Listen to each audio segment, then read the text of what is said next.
did something tonight in our scripture reading that I, as a Bible-trained person, do not intentionally do. And that is, I took a Bible passage out of context. In Revelation chapter 2, Jesus, through the Apostle John, was writing letters to the 7 churches in Asia Minor. And that particular letter was to the church at Ephesus. Remember, the Apostle John was in exile at the Isle of Patmos. And just let me give you a very brief kind of rundown of Ephesus.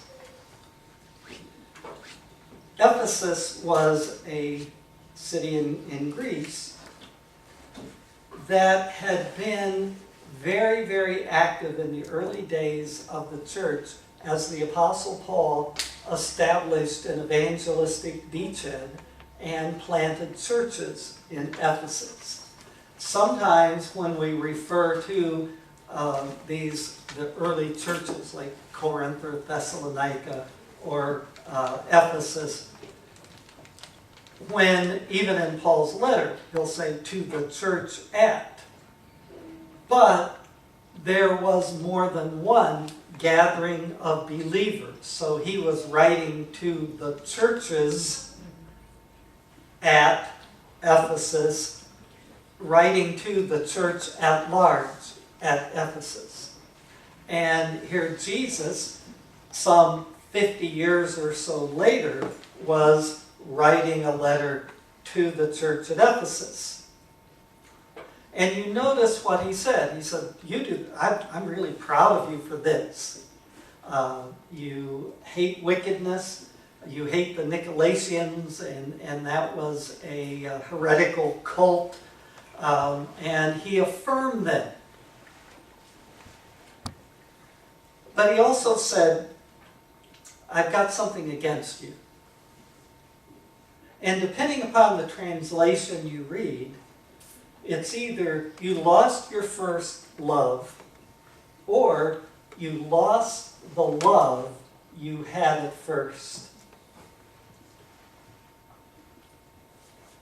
Because early on in the church's history, the churches, the Christians in Ephesus, where Ephesus had been an evangelistic center, where the people were very energetic, they were very passionate in their love for Jesus, their outreach was strong, they had good morality, and they were one of the model churches, model group of churches among the early churches that Paul had planted. But over the last 50 to 60 years, since Paul planted those churches, they had peaked and experienced a decline. So their church life went from here to here. And by the time Jesus wrote the letter, they were in severe decline.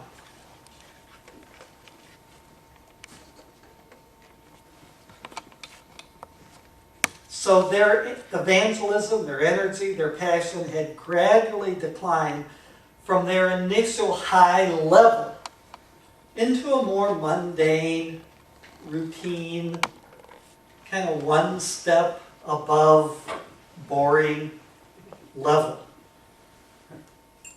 The decline didn't happen overnight, it took years. Sometimes we call it atrophy. Atrophy, use it or lose it. If you've ever had a broken arm and it's been in a cast for a while and you get the cast off and it's like, and you try to pick up a cup of coffee and, the muscles weaken without use. And a few weeks ago, we identified another factor, another name for this phenomenon, entropy. Entropy is a gradual decline, complicated definition is in a closed system, it's a gradual decline as things move from order to chaos. You know, take a fresh apple, put it on the counter in the kitchen, leave for a week, come back, it's not an apple that you're going to want to eat. Dry and wrinkly. And that's entropy at work. A natural and gradual tendency to decline in energy and passion. And entropy or atrophy, either one or both, can be applied to marriage, can be applied to spiritual life. As we experience gradually, slowly, over time, a decline in love and a decline in affection, a decline in connection, a decline in skills. Of course, between here and my teaching and my counseling, I read a lot. And this is a quote in one of my books about Christian marital therapy. Our experience has shown us that most failures in marriage are not caused by blow-ups, but by slow leaks. We can call it atrophy, we can call it entropy, we can call it a slow leak, a gradual process of loss. And what life is to growth, decline is to death. And entropy, atrophy, this slow leak, takes us in the direction of spiritual death, relational death, marital death. And that got me wondering, what do you have to do to turn a joyful, satisfying marriage into a routine, boring one? What do you have to do to turn a vibrant, passionate, spiritual life into a routine and boring one? What do you have to do to lose your first love? To lose the love you had at first? And here's the answer I came up with. What do you have to do to turn a beautiful, well-kept garden into an overgrown patch of weeds? Nothing. That's exactly what you have to do to turn a joyful, satisfying marriage into a routine and boring one. Nothing. That's exactly what you have to do to turn an energetic, vibrant, passionate spiritual life into a routine and boring one. Nothing. The only thing you need to do to turn something good into something bad is nothing. And that's what people often do in marriages. Years later, sometimes months later, the slow leak, atrophy, entropy has taken its toll on relationships, because in order to stay vibrant, whether it's our spiritual life or our marriage life, requires an infusion of energy and effort. Remember, we were made to love. We were made by love. We were made for love. I love the verse in Genesis 2:18. It's not good for the human to be alone. And anytime you read, regardless of the translation, anytime you read that verse that says it's not good for the man to be alone, be Hebraically correct. It's not good for the human to be alone, is what it says in the Hebrew. God knows we are made to connect, because God made us for connection. Without it, we get distressed. Without it, without close emotional connections, we can die emotionally and physically. It's not good for the human to be alone. When my mother was in the assisted living facility in Cape Coral, between Shelley and her girls and Fran and myself, we saw her almost every day. We'd go to see her. And it didn't take us too long to notice that there were some people in there who never had a visitor. No family, no friends, nobody from the church.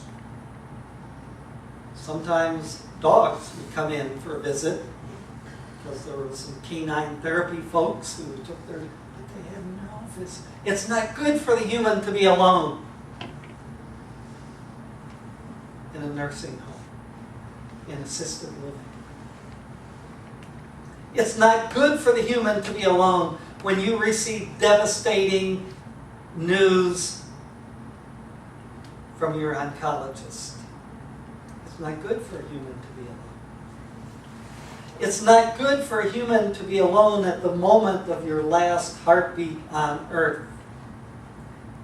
It's not good for a human to be alone, especially in those moments of fear, in those moments when we're overwhelmed, and those moments when we're confused and we don't know what's going to happen next, but are terribly afraid that whatever happens is not going to be good.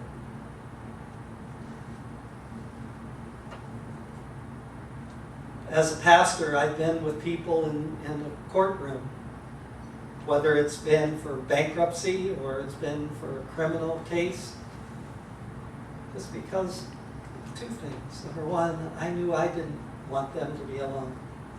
And if I knew that if it were me, I didn't want to be alone. And I tell people, look, if I go in the hospital, come, anytime, come. Bring me a Diet Coke or pecan pie. I'll put you way up there at the top of the visitor list. Stay for 10 minutes. Love on me, pray for me. I don't need, day-long visits. That'll wear me out. But you hear what I'm saying? To have that sense that there's no human touch and no human connection, whatever bad thing we're going through, it becomes worse. Karen, do you have that video clip ready? I saw this the other day, and it so impressed me. I'll get it back.